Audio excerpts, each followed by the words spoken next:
So you get me. Can't tell the players without a program today. Number 7 on your charts, number 1 in your hearts, Jer.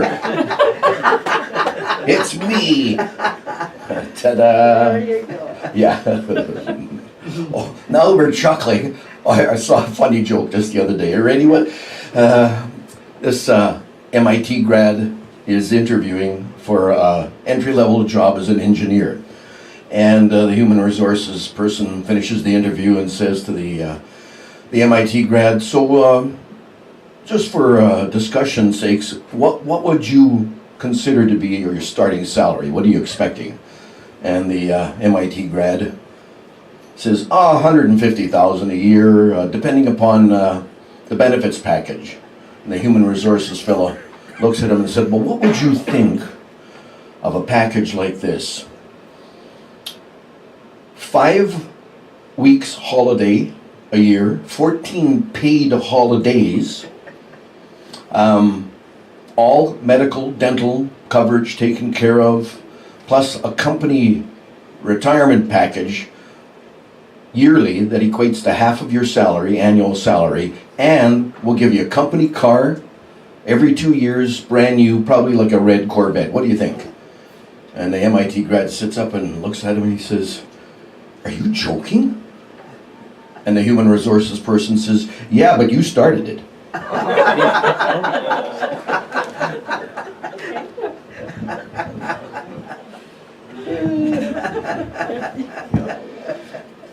Children these days, what do they know? Okay, we're beginning today in the beginning, in the Genesis, the beginning of God's book. Genesis chapter 3, actually, so not right at the beginning, but Genesis chapter 3, verses 7 to 10. And well, if you want to find it, you go right ahead. I'll basically tell you that we're kind of going to catch this story midstream, kind of right in the middle of an altercation between two kingdoms. And it's a conflict that resulted in the fall of man and the depravity of pretty much all of Adam's descendants, right up to us. And in this feature verse, or the verses that I'm going to share with you in just a moment, or we can read along together,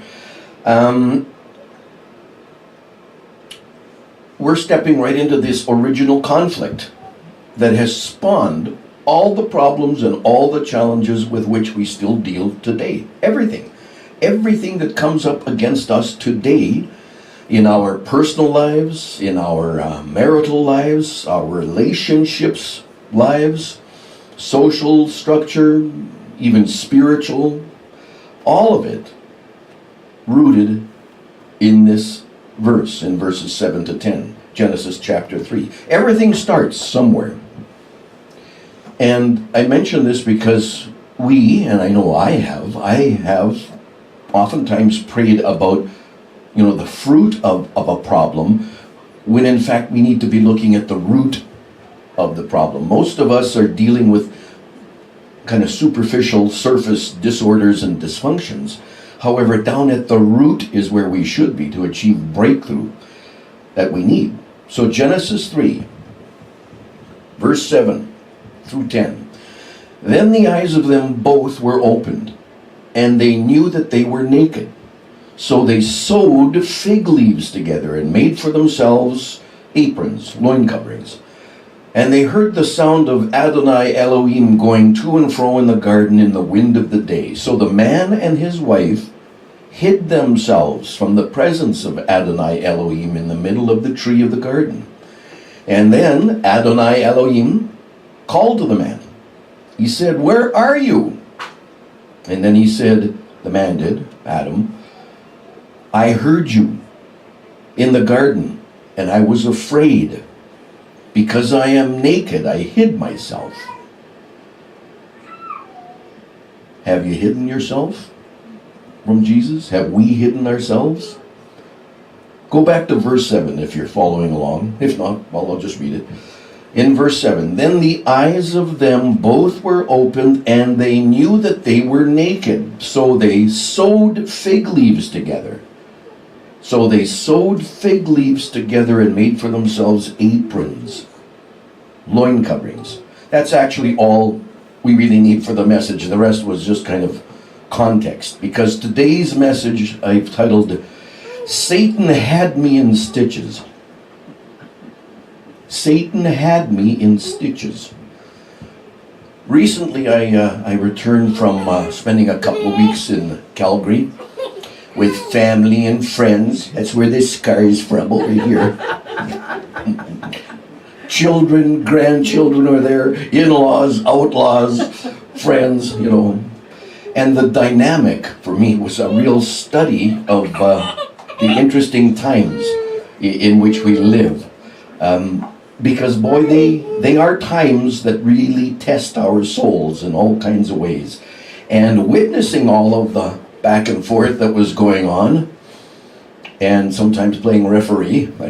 I had my, was that Foot Locker striped black and white shirt on, pulled them out of there. But witnessing all of that and hearing it and being a part of it, it occurred to me that we, even though sometimes we think we have a lot of conflict and a lot of tests and trials, and we could, and we sometimes do, we still don't have the conflicts that our parents and our grandparents did. We don't have the obvious obstacles to the degree that our forefathers did, because we have way more conveniences than they could have ever imagined ever being present in this earth. And in fact, I would submit that regardless of our individual challenges, and we all have them in this day and age, we still have more opportunities than our grandparents and our great-grandparents. Most of us are way better off than those who went before us. Everything is easier today. It really is. Way easier than it used to be. For those that still do it, it's easier to cook. It's easier to clean. Automatic self-cleaning ranges, frost-free refrigerators, fridges that make you ice cubes. You don't have to pour the water in those goofy trays and have it spill everywhere, or try to get it from the sink into the freezer. No, I mean, you just put your glass there and push on the little lever and your glass fills with ice cubes. And of course now, and Shelley pointed out this to me not that long ago, smart technology. You can integrate through your wristwatch, through your tablet. You can talk to your smart appliances at home while you're still at work in the office and tell the stove to turn on and start cooking the roast that'll be ready for you when you get home from the office, and it's there for dinner.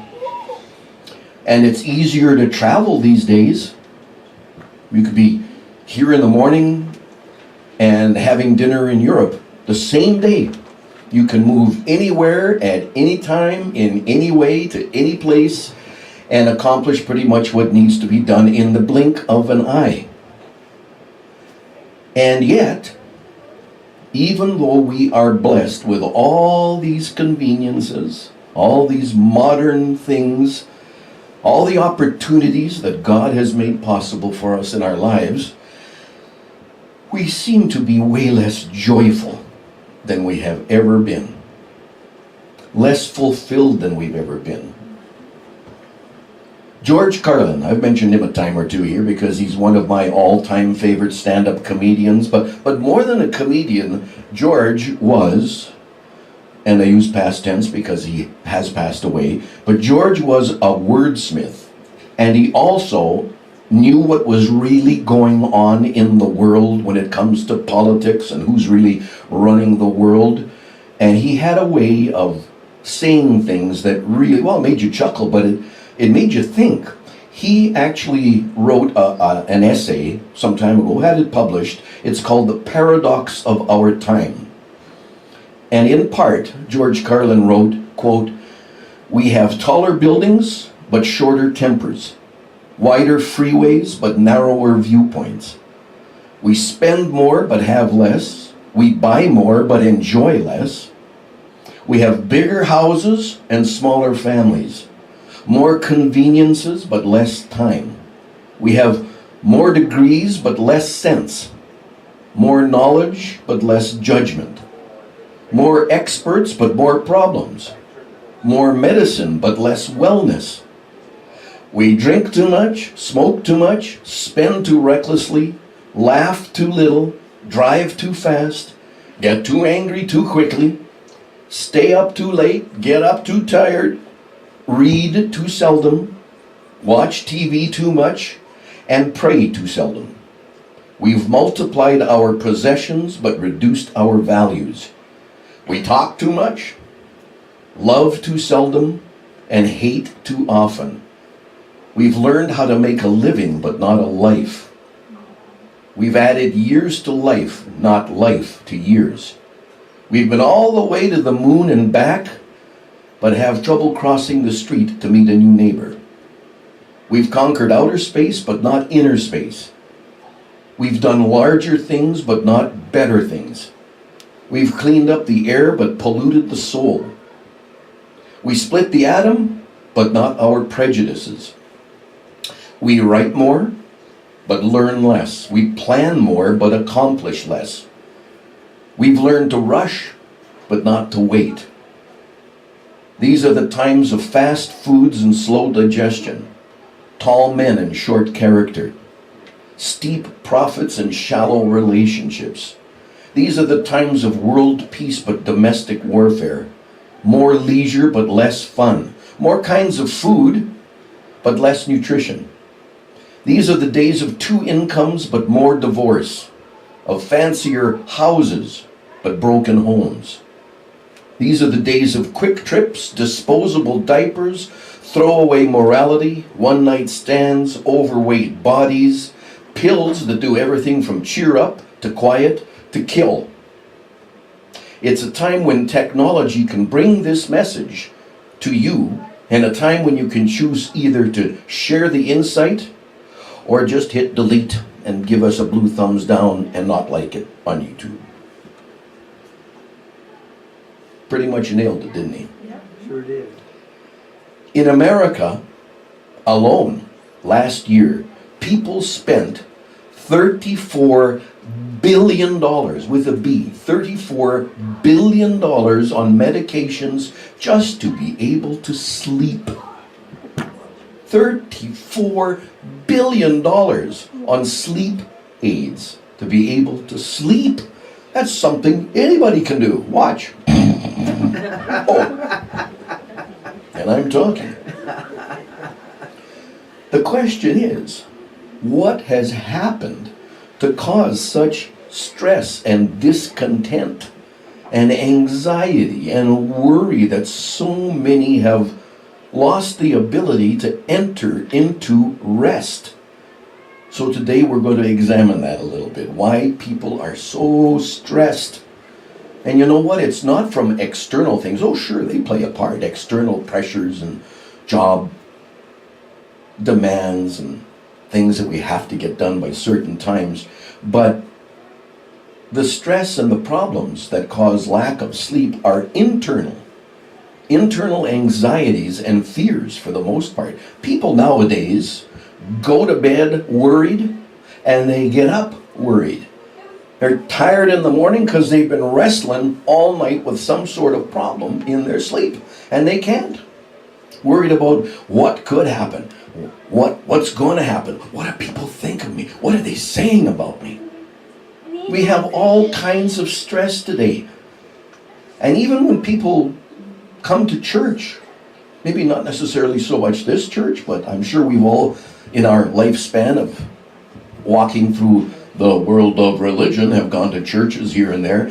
But people will get all dressed up. They put on their wardrobe of choice to be at the assembly or in the church. But at the same time, they put on their game face.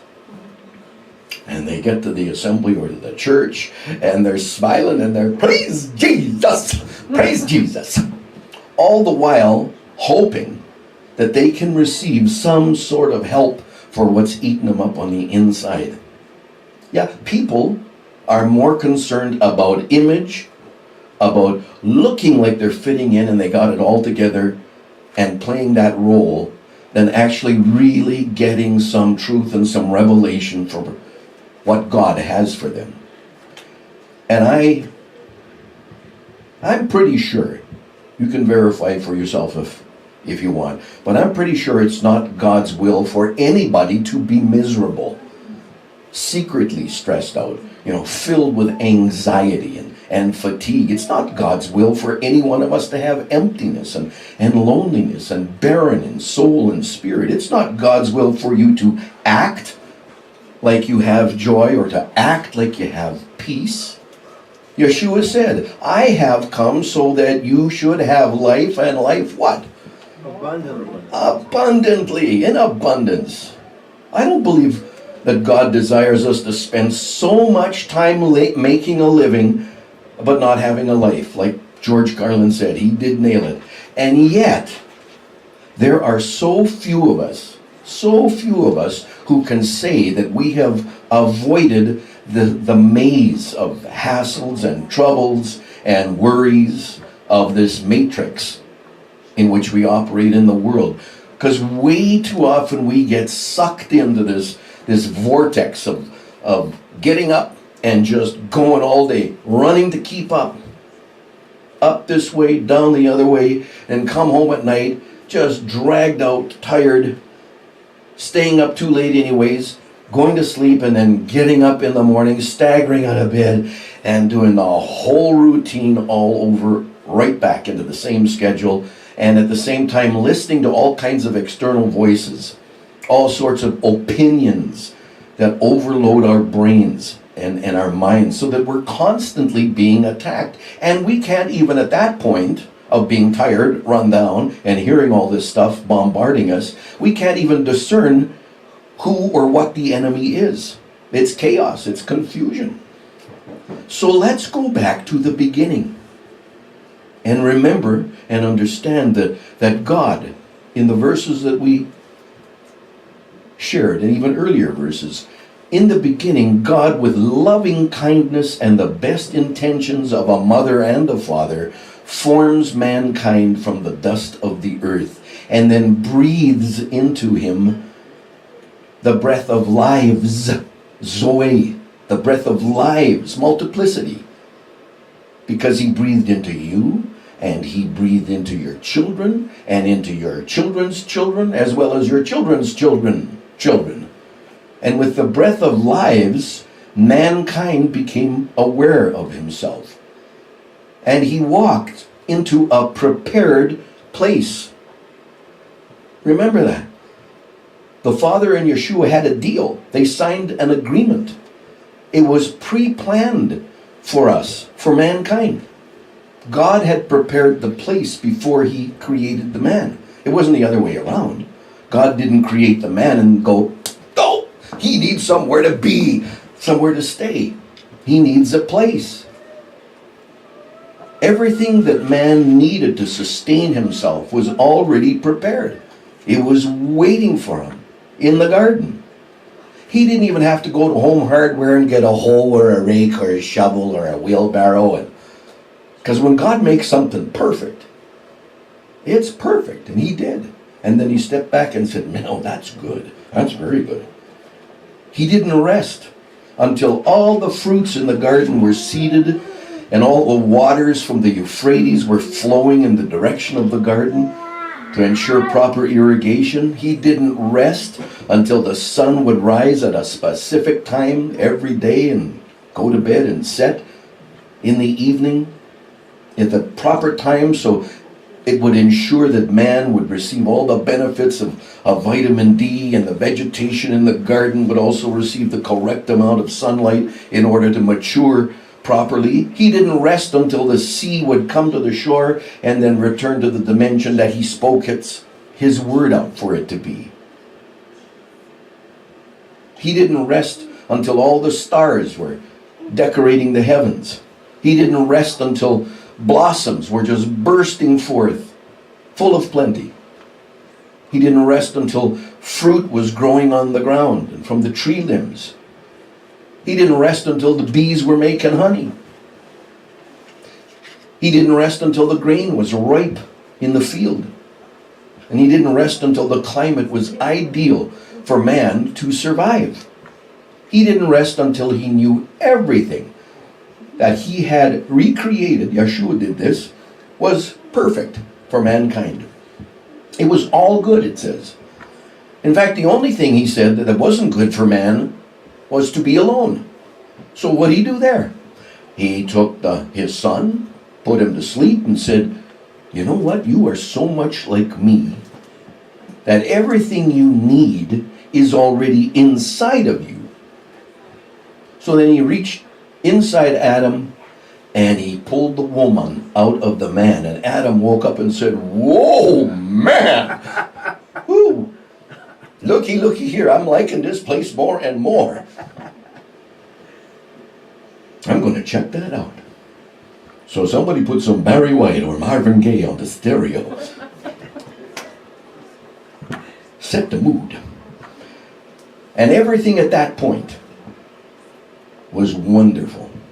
God had put them in a place that was this spiritual utopia that maintained itself. It required no toil to keep it sustaining the first couple of mankind. And then God said, okay, my work is done here for a while. And then he decides to take his rest, his Sabbath rest. And all man was required to do was just walk around the garden, laid back, joyful, relaxed. No need to sweat or labor. Only receive the blessings of being loved by the Father and by Yeshua. That's a pretty sweet deal, don't you think? Everything was perfect. Perfect, I say. Perfect. And there was rest in the heavens. Creator God, the maker of the entire universe, the galaxies, of all things seen and unseen, sat down for his rest. Put his feet up on the big lazy boy throne, pulled the lever, sat back a little bit, clicked on the big plasma TV, checked out the movie channel. But you know what? Bruce Almighty was on, his favorite. Because he really is a big fan of Morgan Freeman playing God. He who sits on the circle of the earth took a rest. He whose throne is in the heavens and the earth is his footstool took a rest. He who sustains all things by the power of his word took a rest. He who is and was and is still to be took a rest. The mighty God, the Prince of Peace, the everlasting Father, the wonderful Counselor, the I Am of Israel, took a rest. The all-sufficient, many-breasted one took a rest. The lily of the valley, the bright and morning star, the kinsman redeemer, the day star, took a rest from his labor. God is at rest, and man is too. Everything between heaven and earth is perfect. Perfect. Of course, we later learned through Yeshua that that was always the intent, is still the intent of the Father, that his will should be done on earth just as it was and is in heaven. Earth was supposed to reflect what's going on in heaven. So since there's no death in heaven, it follows there should be no death here on the earth. No sickness in heaven, no sickness on the earth.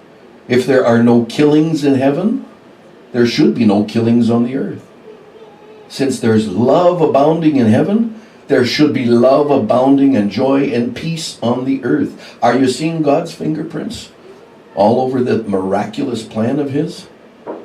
So when Jesus, God, rested on the seventh day, the Sabbath, from doing all that he had done in recreating in the story in Genesis that he did, mankind was at rest as well.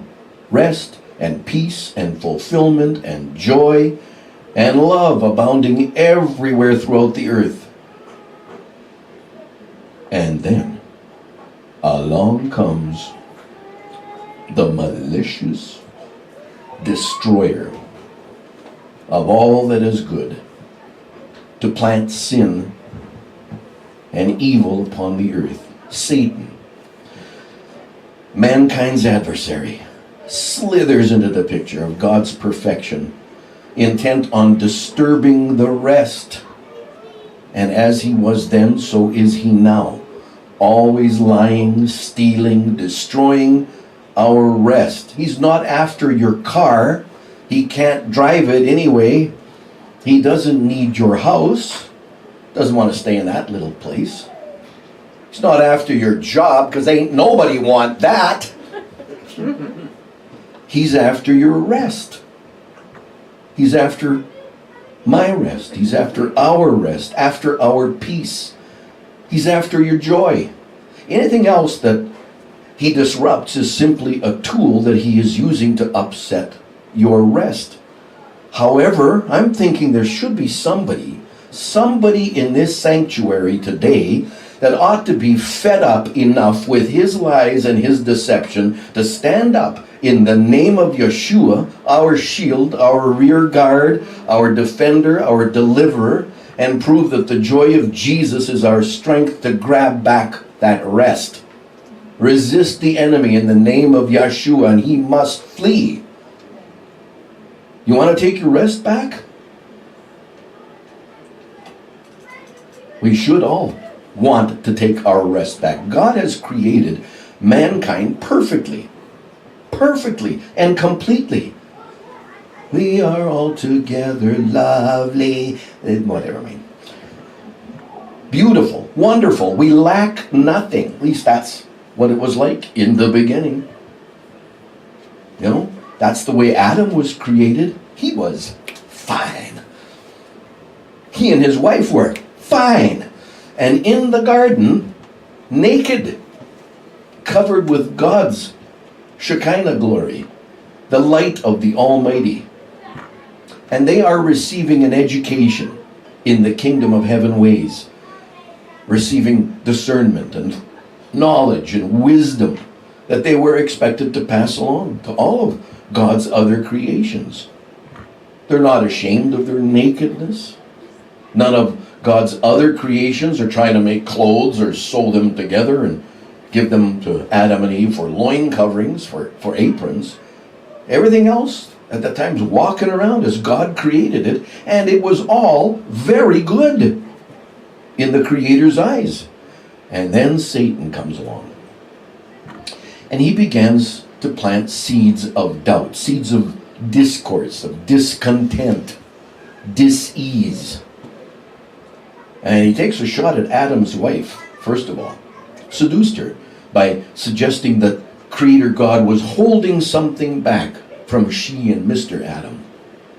Did he really say that you can't eat of anything except that one tree that did he really say that? Why is that? Wonder what he's not telling you there, Evie. What's he hiding from you? And Eve, of course, we know the story, took the bait. Sinned. And in disobedience. Then coerced her husband into being a part of it all. And in the process of the sin of disobedience, Mr. and Mrs. Adam's eyes are opened up. And they notice that, hey, wait a minute, we ain't got any clothes on. We're naked. And the first thing that we're shown is that when we disobey God and choose to sin, we attempt to fix it ourselves by working the matter out in our own fleshly ways. How much of your effort, how much of mine, how much of our effort has been spent through the years trying to do things in our flesh, trying to fix ourselves up, trying to handle the problems. Too ashamed, too guilty, whatever, too humiliated to go right to God immediately and confess the sin and ask forgiveness to be returned to right standing. Instead, through the flesh, we spend way too much time on the superficial exterior and attempt to make it look good on the outside, instead of getting to the root of the problem on the inside. We try and control what we're saying, or thinking, or both, what we're doing, how we act. We're trying to do that. We're trying to shape and reshape ourselves so that we can fit in with other people, so they'll accept us, so they'll like us. Fixing ourselves up oftentimes until we don't even know who the heck we are. You've changed yourself so many times attempting to live up to the expectations of others who have violated you, and you have lost sight of your original self, of who God created you to be. Yeshua didn't die for nor come to save who you are pretending to be, you are pretending to be. He saved who you really are. Far too many people, however, cannot find themselves because, like Adam, they've hidden themselves and hidden who they were created to be through Yeshua. And we are here to tell you today that it's time to be yourself again, time to find yourself again. However, to be yourself, you do have to find yourself first. And just like Adam, too many of us have hidden themselves. We've hidden who we truly are through Yeshua.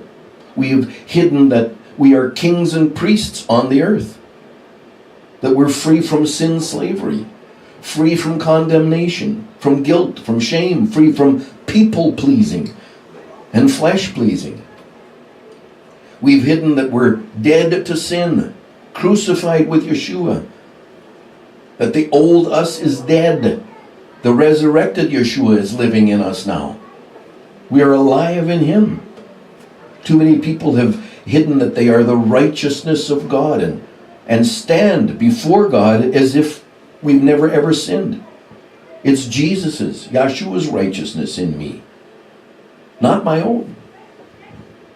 We've hidden that we are God's child, the very son or daughter, born into the kingdom of the family of God. We're a younger brother of Yeshua, far above the angel kind. We're of the God kind, in the God realm or class. And thanks to Yeshua, we are now fully in His image, in His likeness, the spitting image of our Daddy in heaven. We're growing every day. We're supposed to be anyway, growing every day to be just like Daddy in heaven, in character, in power, in glory, in quality of existence. Those of us who are walking in Yeshua, we have the birthright to share God's glory. But far too many of us have hidden that we're forgiven of all our sins. All of our sins forgiven. We're to be bold as lions, blessed with power and love and a sound, disciplined mind, quick understanding. We can do all things through Yeshua who strengthens us. And yet, we hide from that, unfortunately, sadly, too often, too many of us. We hide that we're victors and more than conquerors and overcomers, survivors of trials that have refined us along the way, just like gold tried in the fire. We are rich in every way. When's the last time you hopped out of bed and said, I am prosperous and able to be a giver, just like my Daddy in heaven, walking around in divine health and prosperity, a joint heir with my elder brother, my big brother Jesus, to inherit everything that He's inherited. Glory, honor, the grace to be highly exalted as a co-heir with Him, to rule over the earth during the coming millennium of peace. Why would you want to hide all of that? Why would you want to cover that up? We're the recipient of God's boundless, unconditional love. Absolutely nothing can separate us from His mercy, comfort, encouragement, His amazing love. In short, we are accepted, we are secure and special children, sons and daughters of the eternal God. That's quite a resume, huh? And sadly, most people have expended more time and energy in doing what they thought they had to do instead of just doing what we were created to do. We've spent too much time responding to other people's expectations of us and stitching ourselves up and saying, okay, I got the fig leaves on, how do you like me now? What do you think, huh?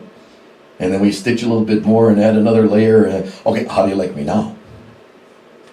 You change this about yourself, and then you change that about yourself, trying to be a people pleaser instead of pleasing God, who created a place, a position in the kingdom of heaven, and gave each and every one of us unique abilities and skill sets to do all things through Yeshua.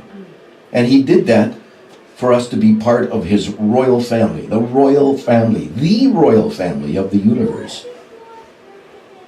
However, since Satan has you in stitches, and me in stitches, and as long as that occurs and remains that way, we won't be at rest. Because the demands, when Satan's got a hold of you, the demands are endless. The expectations are unreachable. You'll keep striving and striving to fit the devil's mold. And just when you think you've got there, he'll change the parameters on you. Oh, I never said that. No, you got to do this. Don't you know? You know, have you ever gone through life and you figure, okay, well, I'm going to grow my hair out. Well, not me personally, but there was a time, though, where you said, okay, I'm going to let my hair grow long. And then you grow your hair long and somebody says, oh, I don't like that. I liked it better when it was short. I'm going to cut it all off now. Or you decide, you know, I'm going to start to lose weight. I want to lose some weight, working out. And you do that, and they say, man, you're too skinny. Okay, give me another piece of pie, please. And then after that, oh man, did you ever pack on the pounds? There's no happy place in all of this. All that striving. You've lost your rest and yourself. So that's kind of where Adam was. And the Almighty ends his rest and decides he's going to go for a walk in the cool of the day in the garden. And the Almighty, the one with all the answers to all the questions, says to Adam, where are you? Well, he didn't exactly say it in that manner. Well, he knew where Adam was. It's more like he was saying, do you realize where you are now, what you've done? Do you realize the consequence of your sin of disobedience? That's what he meant by saying, where are you now? Is God asking you and me, us, the same thing? Where are you now? He came looking for us. However, not the image of us that we're portraying, or the title that we may have gotten. Is he asking, where's my king and priest, Hugh? Where's my son, Robert? My daughter, Linda? Where's my righteousness, Charlene? Where's my more than a conqueror, Judy? My joint heir to the galaxies, Aaron? He's asking for us. He's asking, where are you? Because beneath all the stuff that Satan has stitched on you is the real you. And he has blessings for the real you with your real name on them. He's got a healing for you, a deliverance for you, a joy for you, peace for you, an anointing for you, a promotion for you. Not the church face you, not the job face, and definitely not the worldly face you. The you he created and breathed into Zoe life. God is looking for real praise. Not a pre-planned prayer of praise or a rote praise or a manufactured prayer. He's looking for earnest, heartfelt prayers. He's looking for faith. For those who are obedient and who love his law. He's looking for authenticity. Not what you patched on. Not the fig leaves you sewed together and let Satan keep in stitches on you. He's looking for true believers. So where are you? Where are we? It's time to strip off all the falseness and just come before him naked and unashamed. That's how it was in the beginning. Bearing your soul, telling him, shape me, Father. Mold me. Give me clean hands and a pure heart. Because the more we get down to the roots and be naked with our Daddy in heaven, the more we are sincerely seeking him out, the more he hears us and the more he answers our prayers. When we just get to a point of being fed up with all the role playing and the images that we have allowed Satan to stitch on our walk through the world, the more Father God is going to open the windows of heaven and pour out those blessings. So if you've had it with playing games and being caught up in the drama and the phoniness of the world, then find yourself again. If the real you, the one the Almighty created you to be, the one that has been pushed down inside of you is ready to step up and be counted, then what's holding you back? If you've had it with the fake smiles and the fake friends, like the ones on social media, oh, I've got 7,000 followers. Don't know any of them, but they're all my friends and supporters. Woohoo! It's time to stop hiding. Where are you? Where are we? It's time to start pulling off everything that Satan stitched on us and get ready to walk right into the blessing. Because remember that when Yeshua finds Adam in the story in the Bible, he finds the Adam that has added to himself. He's got fig leaves covering him. That's not what God created. He'd stitched on some extra stuff there that wasn't in the beginning. Adam decided to fix himself up, as if God hadn't created him perfectly to begin with. And there he is.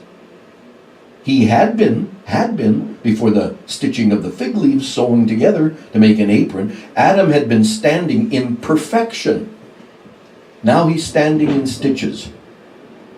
He had been standing in victory and success, but now he's standing in stitches. He was standing in honor and glory, and now he's standing in stitches. Stitches that are the result of stress and anxiety and fears. Because when we allow stress and anxiety to violate our lives and create confusion and questions of, are they going to like me now? Am I enough now? Wonder what tomorrow's going to bring. What am I going to have to do to be accepted tomorrow? The inevitable result of the pressing down of all that stress is depression. And as Jesus walked up on Adam, he essentially said, what are you wearing? What have you got on? What the heck happened? When I left you, you didn't look like this. You were perfect. I'm gone for a little bit of a rest. I come back and what's this? When I created you, you weren't afraid to show love. You had joy. You had peace. You weren't afraid to share those gifts. When I created you, you were flourishing in the garden. You were productive.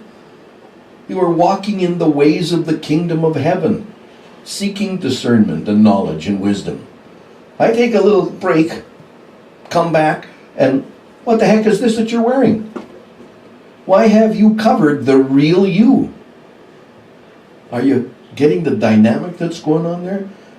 When Jesus asked Adam, where are you? He was really asking, do you realize what that disobedience has caused in your life now? Yeshua was telling him that he didn't get up from his rest to come down to the garden to look at what was stitched on Adam.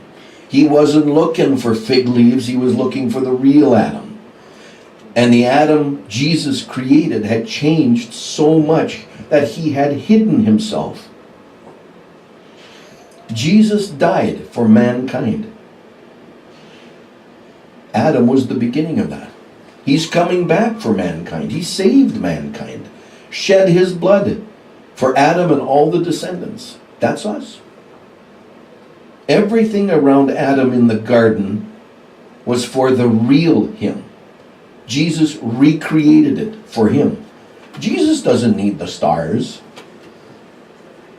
doesn't need everything else that was recreated in that story of Genesis. He doesn't need the sun. He doesn't need the moon. He didn't need more mountains or oceans. The recreation of Genesis was for Adam. And now Adam is wearing it, the recreation, instead of it wearing Adam. You know what I'm saying? How did Adam even think to seek refuge in something that was lesser than himself? And that's exactly what we're still being asked when we turn away from who God created us to be and try to fix ourselves up in things that are lesser than who we are through Yeshua. Because every time we look to others and other things to fix us up through our flesh and do it our own way, away from the Creator, we're covering up the greater with the lesser. Because away from Yeshua, there is no life. And some of us have spent 20, 30 and more years stitching over the real us with things that are dead or dying. And then Father God has to spend time reworking his original plan to peel away layer after layer of falseness to get down to the root of what he's already established for us in this earth through his kingdom ways. And it's because we allowed Satan to put us in stitches. You know, we've learned so many things, latest being about this blanket of violation. Well, those are Satan's stitches. He puts these things on as betrayal and being a patsy over time. And thankfully, we have a leader in this church who hears the Holy Spirit and has given us the wisdom to be able to strip off that falseness. Strip off the Satan's stitches that have been put on us for years and years of our lives. People who are broken and looking to other broken people for help, because that's what happens. They do that all the time. They look to them for healing, not understanding that they won't find what they need because the real them is covered. That's why so many are just tired. They're burned out. People burn out at age 25, some younger. By 30, people are depressed, burned out, worn out. Can't sleep because of the stress and the anxiety, trying to be someone or something they were never, ever meant to be. And Yeshua is asking Adam, where are you? Where are you? Do you realize where you are? And Adam finally confesses. He says, okay, well, I heard you coming, so I hid myself in the cool of the garden there. You were coming. I was afraid because I was naked. Well, we wonder who you could be if you weren't afraid. Who would you, let that soak in. Who would you be if you weren't afraid? Where would you be today if you hadn't been afraid? What could you have invented? What could you have built? Because God gives us visions and dreams and incentives and the initiative to do all sorts of things. What could you have accomplished if you weren't afraid? What are you hiding? So then Yeshua asks Adam, after he said, I was afraid, so I hid because I was naked. Well, who told you that you were naked? Or, in other words, how come you don't think the way I created you was good enough? What's wrong with being naked? Nobody was pointing and staring in the garden. Well, there was two of them in the garden, Adam and Eve. They were perfect. They were made that way.